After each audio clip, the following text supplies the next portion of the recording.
시간이 되었으므로 2026년 6월 24일 수요일 아침 예배를 시작하겠습니다. 지금 시각은 이른 아침 5시 7분입니다. 다 같이 주의 기도로 시작합니다. 하늘에 계신 우리 아버지요, 이름이 거룩히 여김을 받으시오며 나라가 임하옵시며 뜻이 하늘에서 이루어진 것 같이 땅에서도 이루어지이다.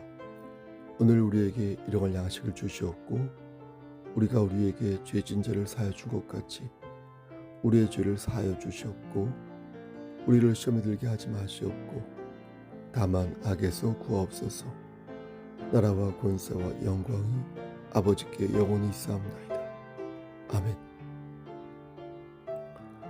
사랑과 은혜가 풍성하신 하나님 아버지, 하나님의 크신 사랑을 진심으로 감사드립니다. 오늘도 우리에게 새로운 하루를 허락하셔서 예배로 하루를 시작할 수 있도록 인도하여 주심을 감사합니다. 하나님, 오늘도 우리가 성령님과 동행하는 귀한 삶 될 수 있도록 하시고 성령님께서 우리의 삶을 주관하여 주시사 열매 맺을 수 있도록 은총 베풀어 주시옵소서. 우리 교회 공동체가 말씀 안에서 바로 성장하는 귀한 교회 될 수 있도록 하시고 구원의 방주로서 그 사명을 반듯하게 감당할 수 있도록 힘 주시옵소서. 또한 우리 개인 교회들이 하나님 말씀 안에서 합당한 열매를 맺고 하나님을 기쁘시게 하는 삶을 살 수 있도록 은혜 베풀어 주시옵소서. 이 시간 간절히 바라고라는 것은 심신이 연약한 지체들을 위해 기도합니다. 하나님 아시죠? 하나님께서 찾아가 주셔서 저들을 어루만져 주시고 저들이 올바른 삶을 다시 살아갈 수 있도록 하나님께서 은총 베풀어 주시기를 소원합니다. 우리의 자녀들과 부모님에게 함께 하시사 영육의 강건함을 지켜주시고 역시 하나님 말씀 안에서 30배, 60배, 100배의 결실을 맺을 수 있도록 은총 베풀어 주시옵소서. 저들이 더욱더 심령이 가난한 자가 될 수 있도록 은총 베풀어 주시옵소서. 모든 말씀 예수 그리스도 이름 받들어 감사하며 기도드렸사옵나이다. 아멘. 하나님 말씀 보겠습니다. 사사기 3장 7절에서 11절 말씀입니다. 사사기 3장 7절에서 11절 말씀. 저는 이 본문을 가지고 여러 번 말씀을 전한 바 있습니다. 사사기 3장 7절부터 11절 말씀을 봉독합니다. 이스라엘 자손이 여호와의 목전에 악을 행하여 자기들의 하나님 여호와를 잊어버리고 바알들과 아세라들을 섬긴지라. 여호와께서 이스라엘에게 진노하사 그들을 메소포타미아 왕 구산 리사다임의 손에 파셨으므로 이스라엘 자손이 구산 리사다임을 8년 동안 섬겼더니 이스라엘 자손이 여호와께 부르짖으매 여호와께서 이스라엘 자손을 위하여 한 구원자를 세워 그들을 구원하게 하시니 그는 곧 갈렙의 아우 그나스의 아들 온니엘이라.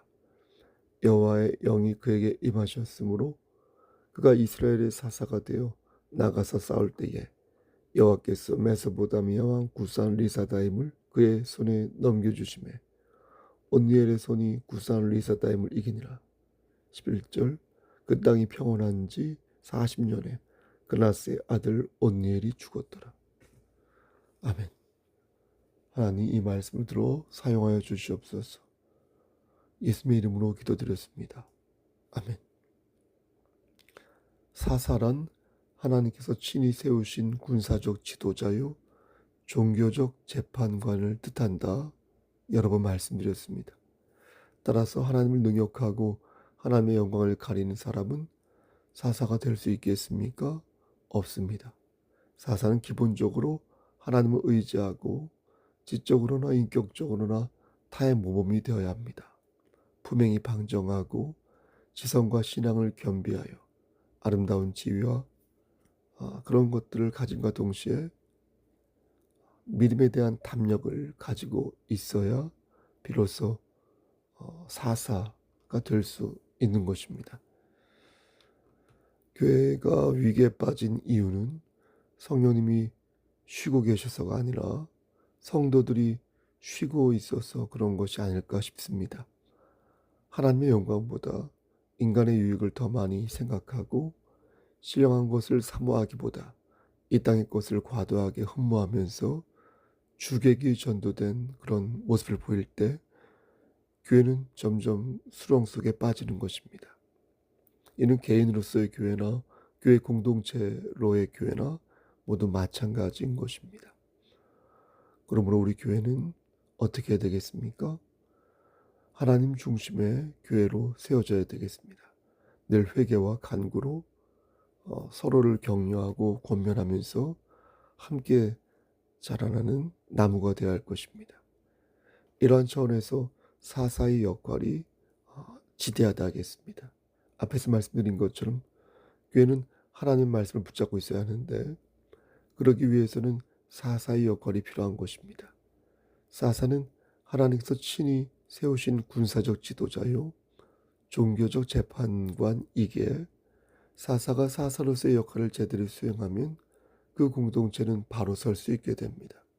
하지만 하나님의 눈보다 사람의 눈을 더 의식하여서 그 역할을 제대로 수행하지 못한다면 그 공동체는 녹음의 푸르름을 만끽하기는커녕 화염에 결국 휩싸이고 마는 것입니다. 그럼 2026년 6월 지금도 사사가 있을까요? 지금은 성경에 나오는 그러한 사사가 존재하지 않지만 대신 사사의 정신을 이어받은 사람들이 교회 안에 존재합니다. 무엇이 옳고 그른지 판단하는 사람이 사사라였으니 하나님의 말씀에 근거하여 옳은 판단을 내리는 자가 그 사사의 정신을 이어받은 자가 되겠습니다. 근데 만약 교회가 그러한 정신을 잃어버리고 권력과 유익에 따라 칼춤을 춘다면 그가 몸담은 공동체는 쓰러지고 말 것입니다. 그렇게 되면 그는 사사가 아니라 사꾼이 되는 것입니다.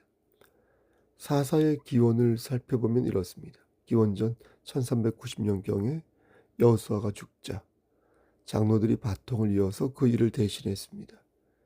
시간이 흘러 장로들도 죽자 이스라엘은 다시 흔들렸고 하나님께서는 안 되겠다 싶어 사람을 세우셨는데 그게 바로 사사였습니다. 이렇게 사사 시대는 여호수아가 죽은 지 기원전 1390년에부터 시작하여서 사울 있죠? 사울이 왕이 되기까지 약 300년 정도 계속됩니다. 처음으로 사사가 된 사람이 온니엘이라는 사람이었고 마지막으로 사사가 된 사람이 여러분 삼손 아시죠? 삼손이 되겠습니다. 성경에 나오는 사사는 총 12명인데 사울이 기원전 1050년경에 왕이 됐으니까 약 300년 동안 온니엘, 드보라, 입다, 기드온, 삼손 등 12명의 사사들이 하나님의 명령을 그들에게 전하였습니다. 그럼 사사들이 전한 하나님의 명령은 어떤 명령이었을까요? 그 내용은 지금과 별반 다르지 않습니다.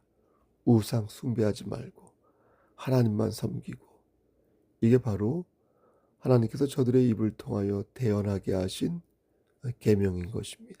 하지만 이스라엘 백성들은 그 가르침을 철저하게 부정하였고 우상을 멀리하기는커녕 더욱 가까이 하면서 우상을 사랑하기까지 하였습니다.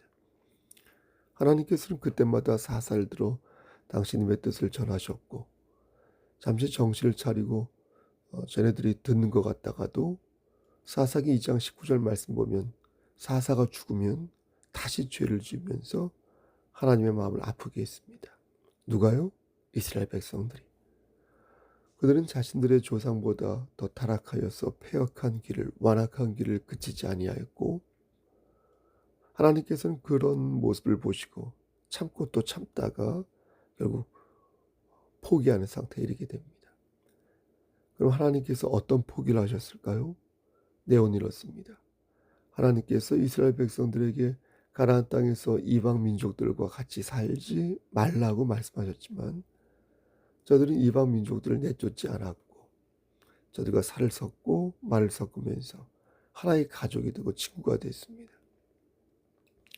하나님께서 분명히 이방 민족과 결혼하지 말라고 말씀하셨지만 그들은 통혼하였고 그러면서 자연스럽게 이방 문화에 물들기 시작했습니다. 근데 주목할 것은 그러면서 자연스럽게 이방 문화에 물들면서 그것을 받아들였다는 겁니다. 이방인과 결혼하지 말고 이방 문화에 취하지 말라고 영업을 말씀하셨는데 저들이 불순종하니까 하나님께서도 그것을 포기하시고 그대로 두기로 작정하셨다는 겁니다. 이 말씀이 바로 20절부터 21절 말씀인데 한 번 더 읽어보면 여호와께서 이스라엘에게 진노하여 이르시되 이 백성이 내가 그들의 조상들에게 명령한 언약을 어기고 나의 목소리를 순종하지 아니하였은즉 나도 여호수아가 죽을 때 남겨둔 이방 민족들을 다시는 그들 앞에서 하나도 쫓아내지 아니하려니. 여러분, 왜 하나님께서는 그들을 그대로 두신 것일까요? 22절 말씀 보면 그 이유를 알 수 있는데요. 이는 이스라엘이 그들의 조상들이 지킨 것 같이 나 여호와의 도를 지켜 행하나 하지 아니하나 그들을 행하나 아니하나 그들을 시험하려 함이라 하시니.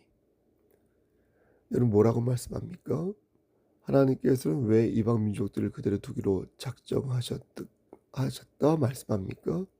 그 이유는 이스라엘 백성들의 행동을 시험하기 위해서 그렇게 하셨다는 겁니다.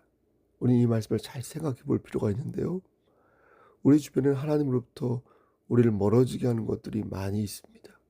우리는 그것을 우상이라고 말하는데, 즉 우상은 우리의 잘못된 모든 욕망과 탐심을 말하는 거 아니겠습니까? 하나님께서는 주의 종을 통해 그러한 탐심을 버릴 것을 종용하시지만 우리는 이스라엘 백성들처럼 끝까지 우상을 거머쥐고 있다. 우리는 이렇게 생각할 수 있지 않겠습니까? 왜 하나님께서 적극적으로 나서서 우상을 우리 대신 박살내시지 않는 것일까? 우상을 숭배하지 말라고 말씀하시기 전에 아예 하나님께서 우상을 박살내버리시면 우리가 우상에서부터 자유로워질 수 있을 텐데 왜 그러한 빌미를 남겨놓으시는 것일까? 여러분, 하나님께서는 얼마든지 우상을 섬기는 우리의 삶도 날려버리실 수 있습니다. 인간의 생사복을 주관하신 하나님이 탐심뿐만 아니라 탐심을 품은 우리를 날려버리지 못하시겠습니까? 고관에 쌓인 재물들도 쓸어버리실 수 있고 탄탄했던 우리의 건강도 한순간에 앗아가실 수 있으며 허망할 정도로 전세를 역전시킬 수 있습니다. 하지만 그렇게 하실 수 있음에도 불구하고 그렇게 하지 않으신다라는 것입니다. 왜 그렇습니까? 왜 하나님께서는 우리를 계속해서 용서하시고 계속해서 우리를 기다리시는 것입니까? 오늘 본문이 그 이유를 가르쳐 주십니다. 9절 말씀. 이스라엘 자손이 여호와께 부르짖음에 여호와께서 이스라엘 자손을 위하여 한 구원자를 세워 그들을 구원하게 하시니 그는 곧 갈렙의 아우 그나스의 아들 온니엘이니라. 온니엘. 하나님께서는 우리와 언약을 맺으셨다는 겁니다. 이 언약은 예수 그리스도의 보혈로 맺어진 새 언약입니다. 하나님께서는 이 언약을 절대 깨뜨리지 않으실 것이다 약속하셨습니다. 우리가 죄를 지어도 우리를 포기하지 아니하시고 끝까지 우리를 기다리시는 이유가 바로 이 언약에 있다는 것입니다. 한 구원자를 세워 그들을 구원하게 하신다는 하나님의 경륜이 지금도 진행되고 있기에 하나님께서는 지금도 우리를 용서하시고 계속해서 우리를 기다리신다는 겁니다. 그렇다면 하나님의 자녀들은 뭔 짓을 해도 괜찮은 것일까요? 하나님을 근심되게 해도 괜찮은 것일까요?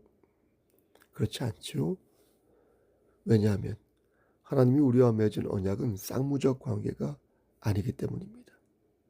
그 언약은 우리의 공로와 능력으로 맺어진 언약이 아니라 하나님의 자비와 긍휼로 맺어진 언약이므로 우리는 하나님 말씀에 반드시 순종해야 합니다.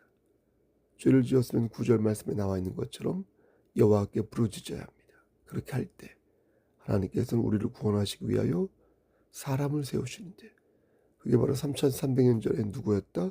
사사 온니엘이었다는 것입니다. 그럼 하나님께서는 지금 누구를 세우고 계신지 묻게 되는 것입니다. 누구를 세우셔서 옳고 그름을 판독하게 하시고 누구를 세우셔서 당신님의 뜻을 이루어 가시는지 우리는 묻게 되는 것입니다. 여러분, 하나님께서 지금 세우시는 그가 누구라고 생각하십니까? 3300년 전에는 사사 온니엘을 세우셨고 마지막에는 삼손을 세우셨는데, 지금 교회에 세우시는 사사가 누구라고 생각하십니까? 귀 있는 자는 성령의 음성을 들으시기를. 그것은 바로 은혜를 받은 사람입니다. 은혜를 받은 사람이 사사요 하나님의 일꾼입니다. 말씀을 전하는 저도 그런 사람일 수 있고, 말씀을 듣는 여러분들도 그런 사람일 수 있습니다. 지금은 은혜의 시대로서 예수님의 마음을 품고 빛과 소금이 되어 그 역할을 감당하는 사람이 바로 하나님께서 세우신 사사인 것입니다. 사랑하는 성도 여러분, 하나님께서는 여러분들을 이 교회에 세우셨습니다. 여러분 믿으십니까? 하나님께서는 우리가 하나님 아버지께 부르짖는 자녀가 되기를 원하시고요, 아름다운 지위와 믿음에 대한 담력을 갖기 원하사 그리스도의 마음을 품은 그리스도인이요 사사가 되기를 원하십니다. 교회의 주인은 예수 그리스도이지만 교회의 일꾼은 누구입니까? 사사입니다. 은혜를 받은 사람입니다. 바로 우리입니다. 사사는 없지만 사사의 정신으로 옳고 그름을 판독하고 사사의 정신으로 하나님을 의지하는 자가 우리는 반드시 되어 이 시대의 온니엘이 되어 우리가 이 시대의 사사임을 명심해야 할 것입니다. 여러분, 이 말씀을 오늘도 마음에 새기셔서 이 시대의 사사로서 책임을 온당하게 감당하시기를 바라겠습니다. 죄를 지었으면 죄의 진흙탕에 머물러 있지 마시고 곧바로 나와서 다시 하나님을 의지하는 여러분 되시기를 바라겠습니다. 주께서 오늘 수요일도 여러분과 이 교회 공동체 위에 함께 하시기를 주님 이름 받들어 간절히 축원합니다. 아멘. 이제는 우리를 죄에서 구속하여 주신 우리 구주 예수 그리스도의 은혜와 아버지 하나님의 만극하신 그 사랑하심과 성령 하나님의 교통하시고 인도하시는 모든 역사하심이 하나님 말씀 안에서 오늘도 사사의 정신을 받아 사명 감당하여 하나님을 기쁘시게 하는 삶을 살기를 소원하는 여기 모인 성도와 그들의 가정과 이 재단과 이 나라 위에 하나님의 사랑하심이 세세토록 함께 계실지어다. 아멘.